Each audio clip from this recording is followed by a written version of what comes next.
د ټولو اول ما خپل احتساب پکار دی کنه دی پکار چې آیا د رمضان خو الله ما باندې فرض کړو او د سم مقصد د پاره فرض کړو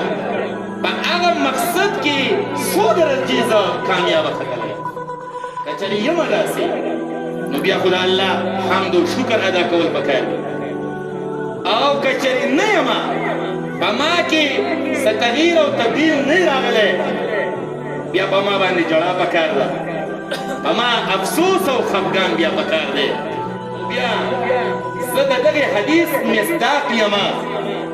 چې بما دپاره جبريل امین الله د اسمان نه رالیږلی دی او د رسول الله مبارکه جمعات ته او هغه منبر رسول باندې چې کله رسول پاک قدم مبارک ږدي نو وی فرمایله هلاک دي شي هر هغه مسلمان چې په رمضان میاشت تېره کړي او د ده به کې الله مغفرت ونه کړي او حکم و جبریل امین جناب رسول الله مبارک ته وایي لفظ امین ووایي امین څه معنا یا الله دا کومه بددعا چې جبریل امین وکړه زه پیغمبر محمد رسول الله ستا نه دا غواړم دا بددعا قبوله کړي نو بیا څه شک او شبهه دې کې شته